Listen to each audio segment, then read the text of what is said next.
ایمان میں رکھیے، ایمان میں رکھیے۔ اور ایمان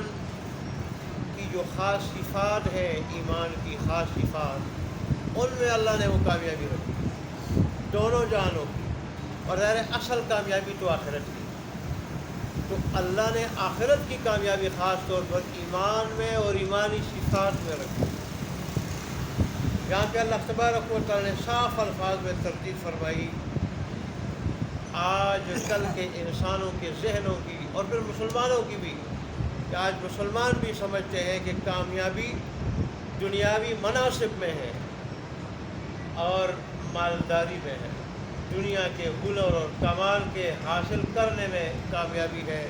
اللہ نے فرمایا کہ ان چیزوں میں کامیابی نہیں،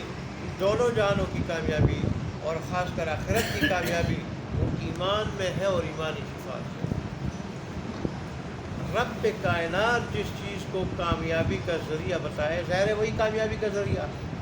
دونوں جہانوں کی کامیابی کا ذریعہ۔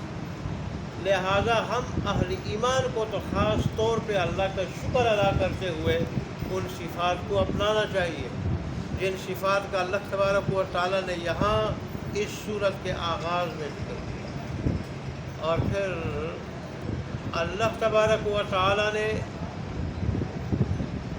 آخر میں بشارت بھی سنائی کہ جن اہل ایمان میں یہ خاص صفات ہوں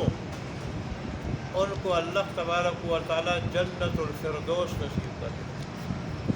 جنت الفردوس، جس کے بارے میں رسول اللہ صلی اللہ علیہ وسلم نے فرمایا کہ اللہ سے مانگو تو فردوس مانگو، اس لیے کہ یہ جنت میں سب سے اچھی جگہ اور سب سے اعلیٰ مقام ہے،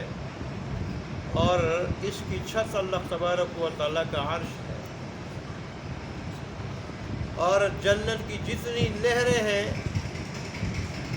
جن سے جنت سیراب ہوگی وہ نہریں یہاں سے پھوٹتی ہیں، ان نہروں کا منبع شہد کی نہر، دودھ کی نہر، شراب کی نہر، پانی کی نہر، تو ان نہروں کا منبع جنت الفردوس ہے۔ لہذا اللہ سے مانگو تو جنت الفردوس مانگو، اس لیے کہ اللہ کی توفیق کے بغیر انسان کچھ نہیں کر سکتا۔ اس لیے تو سب سے پہلے اللہ نے سورہ فاتحہ میں جو چیز سکھائی ہے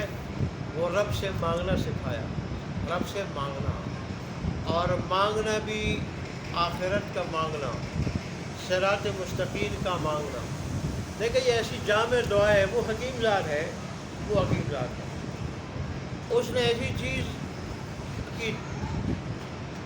دعا سکھائی اور مانگنا سکھایا کہ وہ چیز اگر مل جائے تو دنیا خود بخود ذلیل ہو کے ساتھ آ جائے، دنیا خود بخود ذلیل ہو کے ساتھ آ جائے، اور وہ کیا ہے؟ وہ صراط مستقیم ہے، سیدھا راستہ، انعام یافتہ لوگوں کا راستہ۔ اس میں سر فہرست اللہ کی وحدانیت، اللہ کی وحدانیت، کہ قرآن نے صراحت سے اسی کو صراط مستقیم بتایا ہے، اور اس کے بعد پھر جملہ ایمانیات، اور قرآن نے جتنی ہدایات دی ہیں، جتنے احکام دیے ہیں، سارے احکام پہ عمل، یہ صراط مستقیم۔ اس لیے علماء کہتے ہیں کہ دین میں دنیا جو ہے اور وہ بھی ذلیلوں کے قدموں میں آتی ہے، قدموں میں۔ اللہ والوں کی بڑی مثالیں دی ہیں، اور اس کی ابتدا رسول اللہ صلی اللہ علیہ وسلم اور صحابہ سے ہے، صحابہ کرام رضوان اللہ علیہم اجمعین سے ہے کہ دین میں دنیا ہے لیکن دنیا میں دین نہیں، جو خالص دنیا کا رہ جائے تو دین سے محروم ہو جائے گا، اور جو دین کا بن جائے تو اللہ دنیا بھی اس کو دے گا، عزت کے ساتھ دے گا۔ میں نے آپ کو پہلے بتایا نہیں تھا کہ حضرت مولانا حسین احمد مدنی رحمۃ اللہ علیہ کو ایک نواب نے عطر کی شیشی اور بڑی قیمتی شیشی،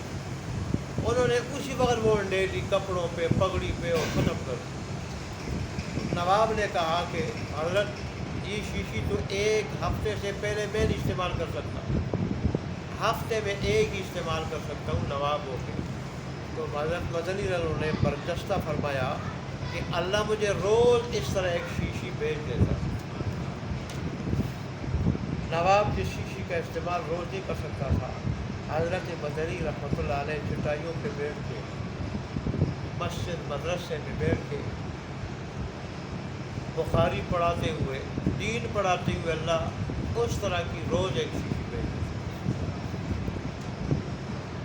اللہ والوں کو اللہ تبارک و تعالیٰ روزی غیب سے رہتا ہے، عزت کے ساتھ دیتا ہے اور وافر مقدار میں دیتا ہے، وافر مقدار۔ لوگوں کے دلوں کو اس طرف مائل کر دیتا ہے اللہ تبارک و تعالیٰ، پھر لوگ نذرانے پیش کرتے ہیں، نذرانے پیش کرتے ہیں، بظاہر تو ان کی تنخواہ بڑی معمولی ہوتی ہے، کچھ نہیں ہوتی، لیکن اللہ تبارک و تعالیٰ ان کے ایسے ہدایے اور نذرانے لگا دیتا ہے کہ وہ ان کے پاس اتنا کچھ آتا ہے کہ پھر بڑوں کے پاس نہیں آتا، اور اللہ ان پہ برکت بھی ڈالتا ہے پھر۔ تو اس لیے اللہ تبارک و تعالیٰ نے جن صفات کا ذکر فرمایا ہے، ہمیں چاہیے کہ ان صفات کو اپنائیں۔ ہم تو اللہ